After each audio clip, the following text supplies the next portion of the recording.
Hello. As you can see, I got this really big stick of copper right here. What's been going on is Dad has been making bus bars from this. This is going to be for our 36 volt system. That's for a 12 volt system. And we're making a 36 12 volt hybrid, but that's going to be in another video. Subscribe. What we're going to be doing in this video is we're going to be seeing the changes that the people who have been making these inverters have been making. And it's substantial. So we're going to run this little clip and make sure you donate, buy us a coffee. And for those who have, thank you so much. See ya.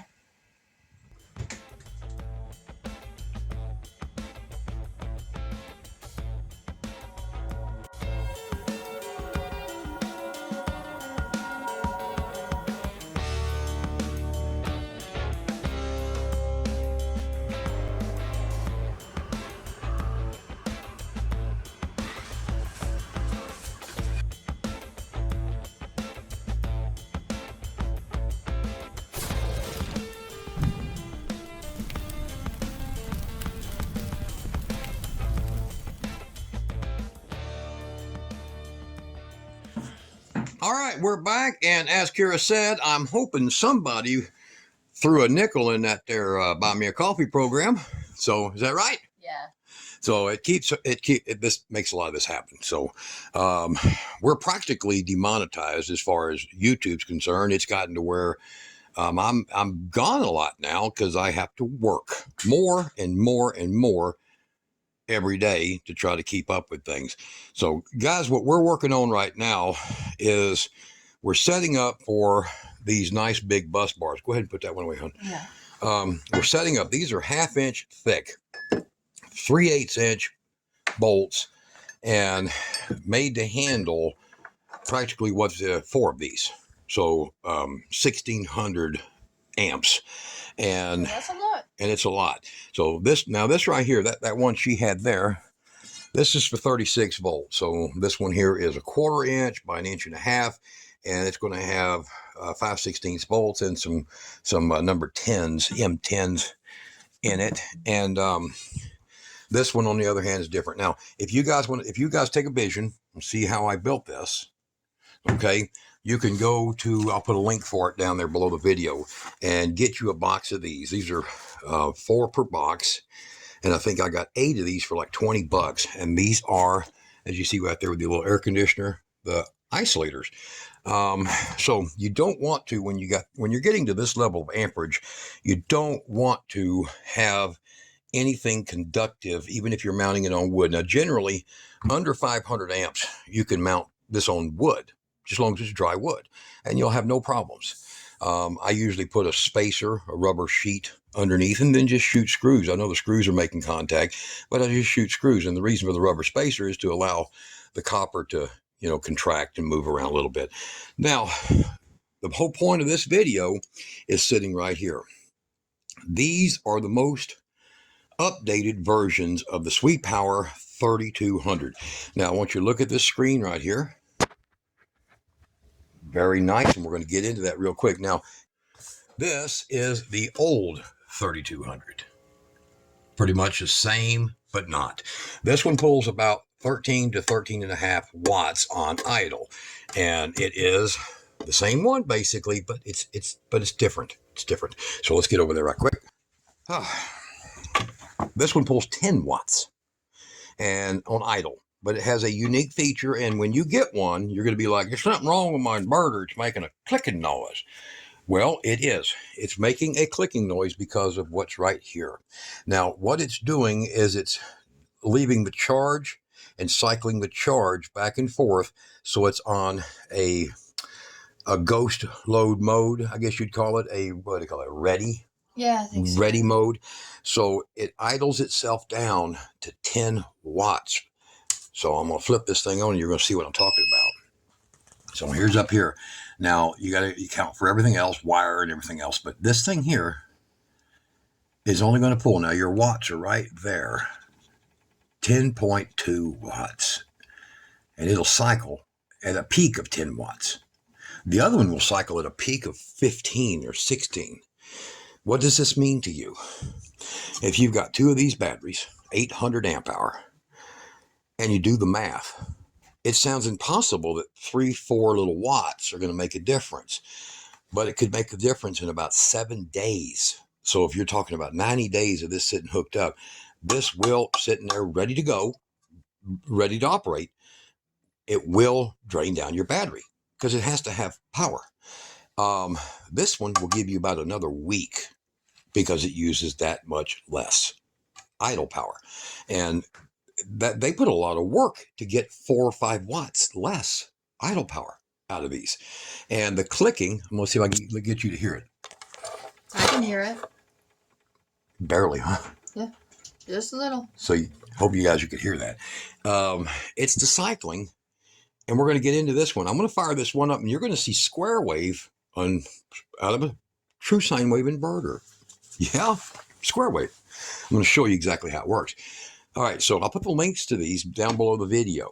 There's 3 sources: AliExpress, eBay, and Amazon. Now, you can get coupons on Amazon, makes these cheaper than eBay. But generally, I would buy from AliExpress because it's actually shipped from a U.S. warehouse. It's really fast, even though it's less likely to be damaged. Less likely to be damaged than on the other 2. But if you're only able to get it on that one, get it on that one. These things are brutal. They put out more power. They're $300. Now, I've shown in my previous videos, and I'll put a link right up here to a lot of inverter videos. Go up, I'm going to put it in the favorites thing. Go up there and look. Those inverters are pulling 25 watts of idle power. 3 times almost what this does. They don't, the board is like that freaking thick in them. We're going to show you what's in this. It's going to shock you.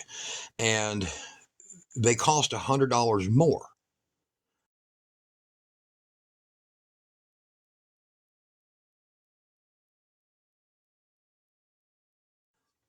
I don't know how in the hell they're able to build these for the price they're selling them at, to be honest with you. But they are. And these MOSFETs and diodes are all Fairchild. The diodes are all IR. Okay? So this is good stuff. You know, Taiwan and Japan made stuff that's sitting in there. Then it is real. It's not some Chinese knockoff crap. It's the real deal. I have beat these up for years. I can't kill them. Okay? Now, if you're going to use this for a UPS, uninterrupted power supply, I would suggest deeply that this is the type.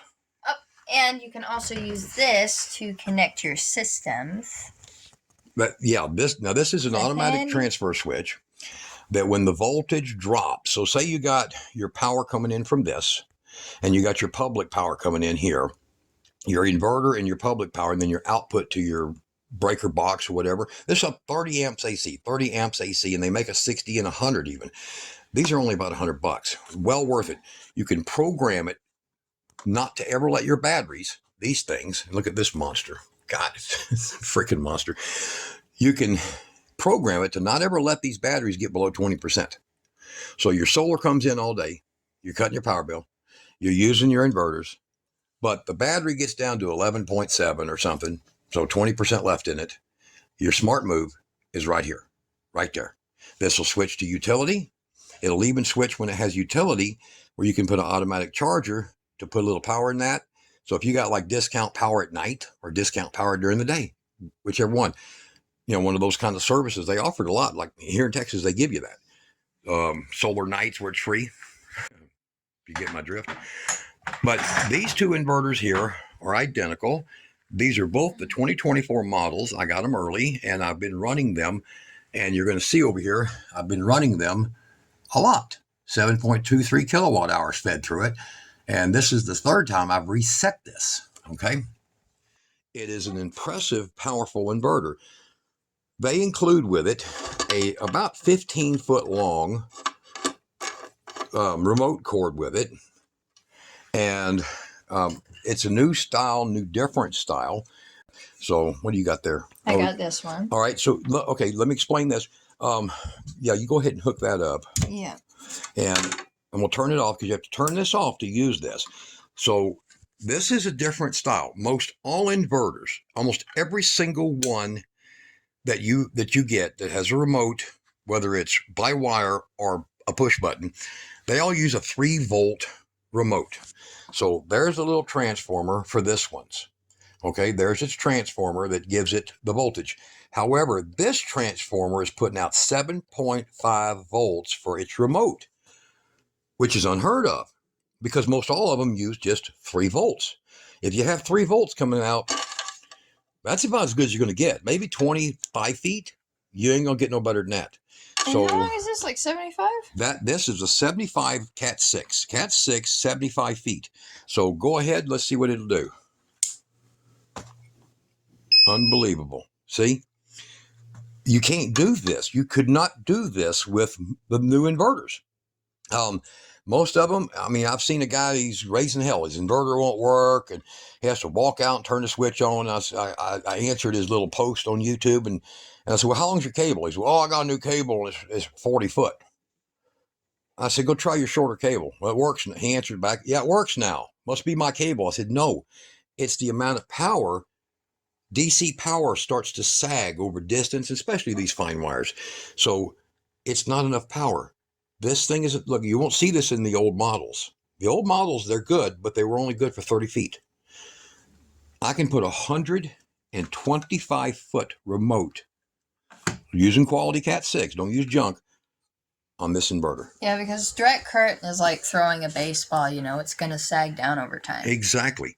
So the longer run, the less current, the less ability for that switch, and the little small processor that's in there is going to do you any good. And that's one of the improvements they did. These are impressive builds. Go look at, you look at that videos. Oops, some heat grease on me. Look at the videos that I put up. I'll put a link at the very end of the video. I'll put a little box. Go look at the inverter videos, and you're going to see the thickness of the boards and all that. Now, this is going to blow your mind. And we're going to do a full power test. I can't do it on this one because all I've done is just clamp that off to power it. And it's 2 gauge, about 15 foot of cable. See it all curled up back here, just to give this power so I can show you more in depth of what it is. All right. Now, I want you to look at that board and how freaking thick. And people are like, well, that don't matter. They could print a board on a paper. Yeah, but boards with inverters have to have heavy copper clad in them, or they're not going to get the signal. They're not going to get the power through them. The other thing is in a previous video, eco-worthy? Yeah, I think eco-worthy. Its I board. thought it was eco-friendly for a minute. It wasn't friendly, was it? The board on that was 1/4, basically, of the thickness of this board. So what you're looking at is 3/16 aluminum almost right there. That's the equivalent of about 4.5 or 5 millimeter right there. This is why when I say $300, it kind of, like I said, these ought to be running about $450. I'm just being honest. Compare this to a Sunny Boy. You know, I know it's a different style. Compare this to other inverters that have the capability. Yes, it's high frequency. And you guys, stop that crap. I'm so sick of hearing, you know, it got to be low frequency because it can handle the big old surgeons. I run a jackhammer on these.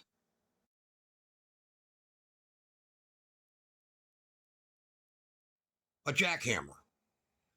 As much as that little outlet can handle, or I'll put a pigtail on it with a 20 amp outlet. That's 20. These are all 10 gauge. It'll handle it.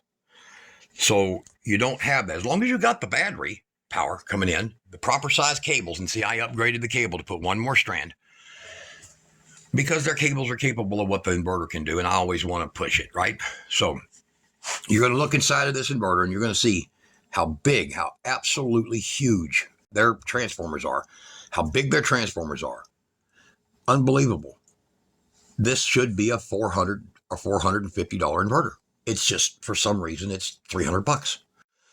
And I've been running these SWI Power inverters now for, I don't know, going on 9 years. And this is one of the few companies in China. It's in China, of course. It's right next to Hong Kong, basically a product out of Hong Kong. It's one of the few ones that's been around nearly 20 freaking years. these designs on their inverters and the way they do their stack and their isolation and everything else is so professional. It's not a printed board just pasted on crap. It's real parts install. Now, this is coming over here, the modified sine wave section of the inverter. Right here, I'll be able to show you here in just a minute the actual square wave that's here. These come apart easily, but they are built like you have no freaking clue. Both of these, I'm going to turn in right here, use the full extrusion for their heat sinks. That heat sink is just amazing. Air drafting here, all the way. It's not exactly small. No, it is huge. It is high capacity heat sink. Not anybody else. You look at the videos I put at the end of the video, you'll see nothing like this. You'll see nothing like this. So for a high frequency inverter that's tough as nails, unbeatable. We'll go ahead and get, you'll see here's the voltage reading over here, 13.3 volts. So this battery's probably 65, about 75, 80%. It's okay. We're not going to just pull it all day, but I've done recharged it. I pulled 544 amps total. So I pulled 418 amps out of it before it shut off. Yeah, it'll do it. And then here you see the insides. That is almost the biggest, it goes all the way down there, almost the biggest freaking BMS setup I've ever saw. It's about a foot long. It's about a 1 foot long, 4.5, 5 inch wide BMS in that. And this battery can go on your RV, self-heating, 37 watts, top 37 watts bottom, and it can alternate on its own. It's really cool, really cool. So we're going to go ahead and we're going to put this under a load. I'm going to give Kira her favorite toy. Right. You thought it was something else, you freaking perverts. Okay, so stop it. Now move over here. And she's gonna fire the hairdryer. So I'm going to show you. They did something that I really wanted. I told them, I said, keep the voltage over 120. Keep the voltage over 120 because these are not changeable now. So it's a preset. Less people screwing their inverters up now, which is a good thing. All right. So go ahead and power that one up. She's on low right now, pulling 420 watts. Let's look over here in the DC. So the conversion ratio of 461 there, about 420 there. Okay, go ahead and pop it on the high. Okay, 1740 watts there, 1.9 kW there. So that's about right.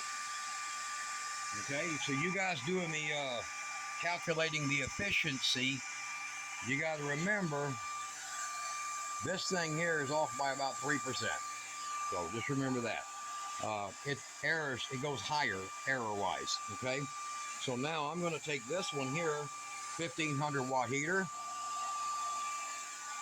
and she's going to leave that plugged in, and I'm going to set this one right now on, looks like the 400 or so setting.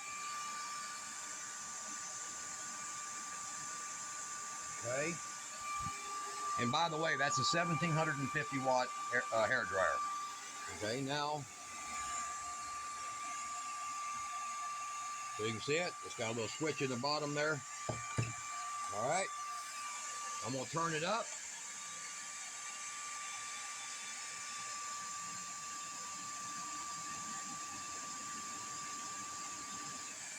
All right, that's setting there. Over here we're pulling 242 amps. Now it's on high. 291 amps. 3,650 watts.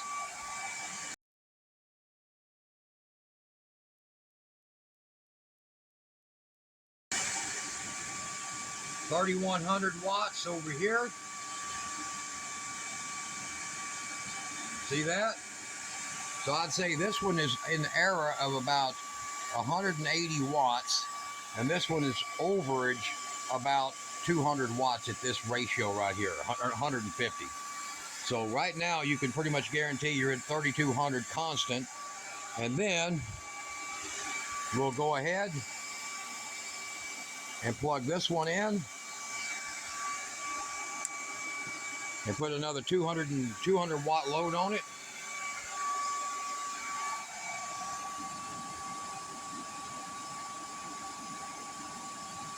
Now, I think my problem is voltage sag here.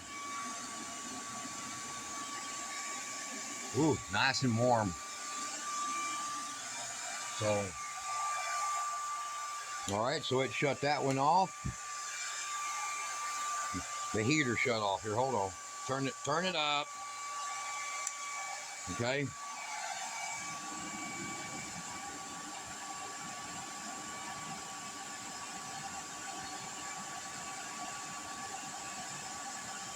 All right.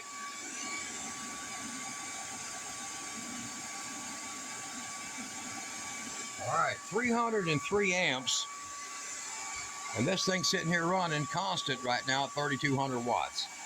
So I'd say that this one's errored down a few percentages. It's about 34. If you do the math on each one of these items, we should be at about 3200 total wattage constant, or 3300 total wattage constant on this. All right, so let's go ahead and shut it all off.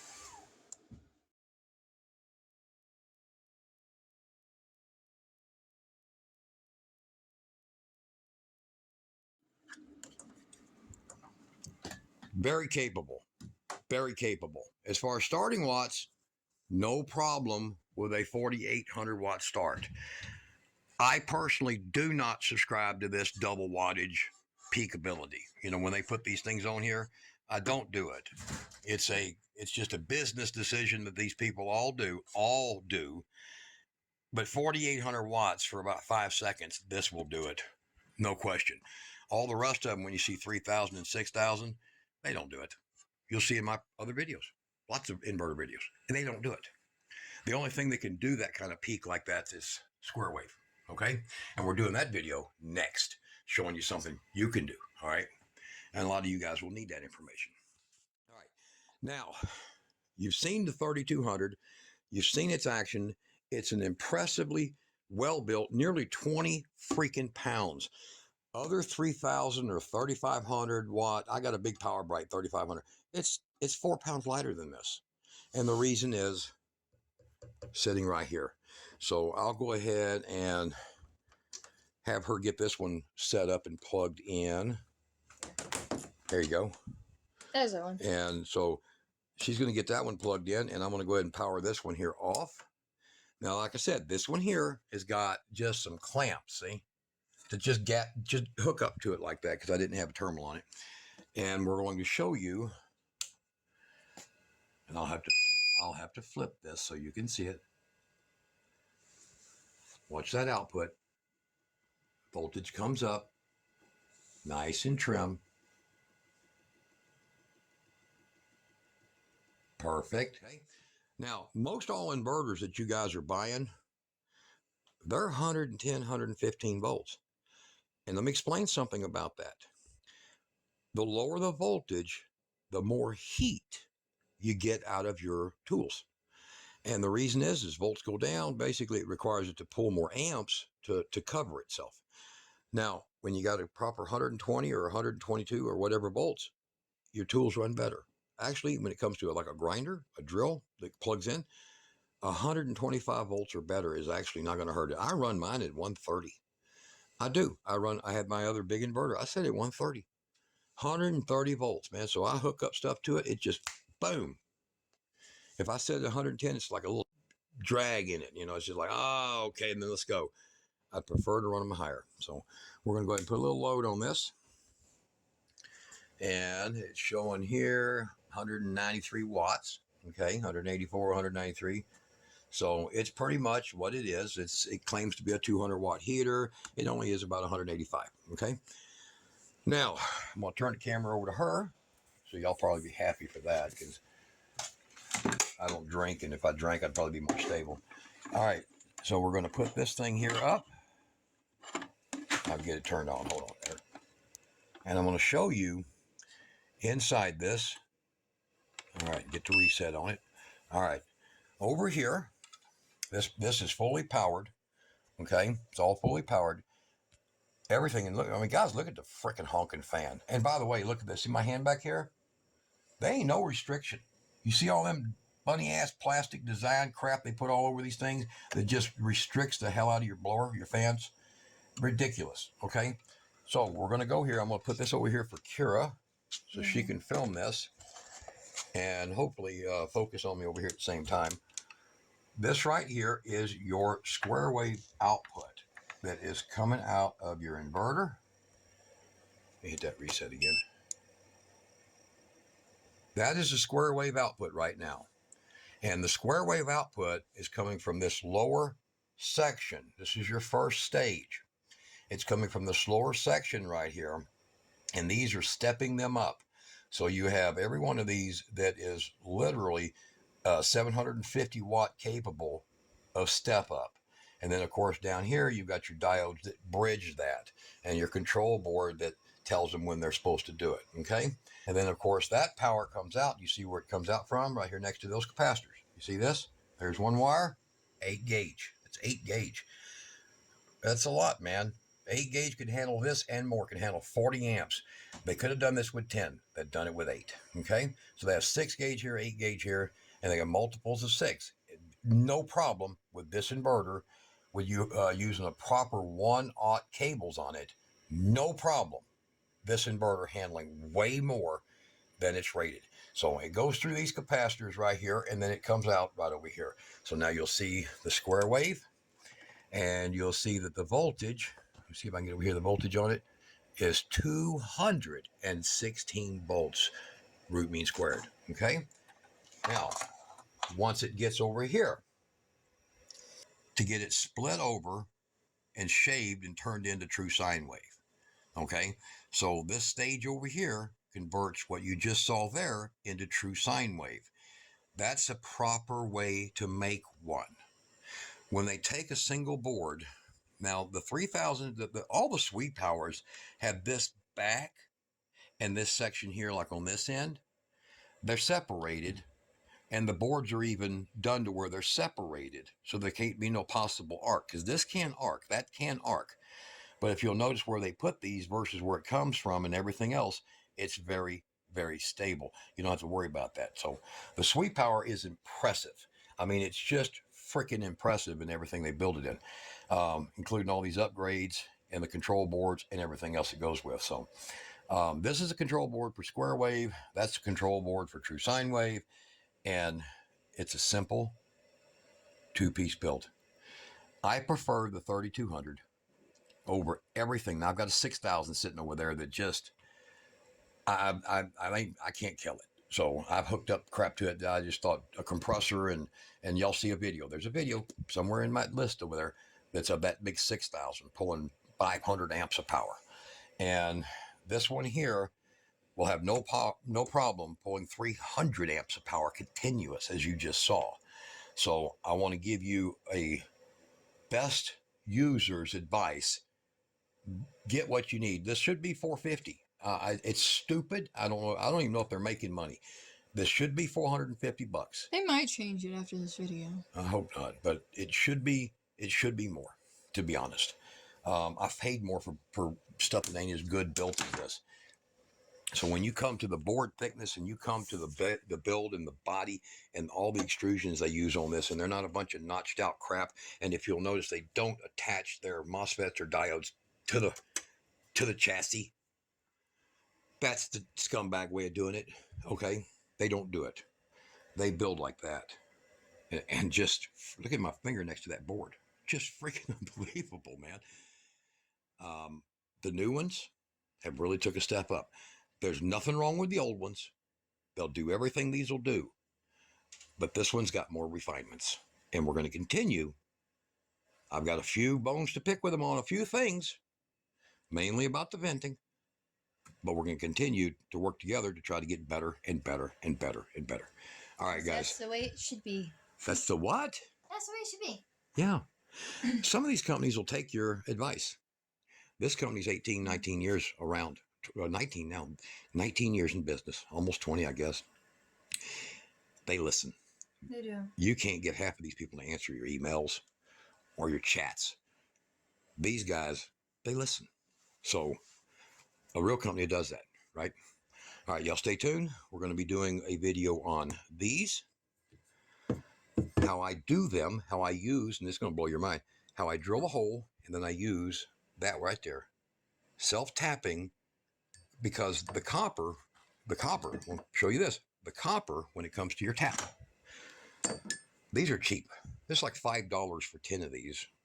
And I probably could have got them in a local hardware store for about 20 cents a piece, but I needed to order some quick. But these right here, you will shoot these suckers in with a 9/16. See how big that is? Shoot these things in, and they're going to make your thread, and then you'll clean them up and chase them with your 3/8 there, or your 5/16, or your metrics, or a quarter, or whatever you want. You just get self-tappers like that. And once you drill your hole, you shoot them in. Now, of course, the hole is, what is it? Not a 30 seconds. It's in between a 30 seconds and a 16th, whatever it is. Yeah. 64s, 3/64s, smaller than this. Somewhere in there. So, but your drill bit, in fact, that's the drill bit right there that we're going to use. And once you've done that, shoot that in, take it out, clean it with your tap, and you've got, especially with that 1/2-inch copper, you can put it through there, but we're going to do it different. We're going to actually come through the bottom and have studs on it, nice stainless steel, and tightened, and you'll like it. And it's going to be pretty. It's going to be what? Pretty. I'd say pretty's nice. All right, so guys, the SWI Powers are impressive. They're really nice inverters. I'm not a salesman for them. I put these in RVs. So what is it now? 10 years almost of putting these in people's RVs. I don't got nobody calling me up going, dude, my stuff's up. I don't have. Must be doing something right. Yeah, we usually don't have I put in nearly 60, 70 of these things. Mostly the 3000s. Probably what now? These two right here, one's mine, one's a keeper. The other one's this one's a keeper, it's mine. Okay. This one's going in a man's RV. Okay? It's going in an Elkhorn or whatever the hell it is. But I test them. I will not send them out until I power test them. I've had a lot of inverters on this table. None of them can do what that does. And they damn sure can't do it for that price. Yep, and before we close off, I thank you so much for your support. I really appreciate that. I've been having a lot of problems. I had to go to the hospital recently, so sorry if I seem a bit down. But I just want to thank you for your support. And Dad's been supporting me through this, and I think I'll be fine. But I'm also kind of loopy because I'm on a couple of meds.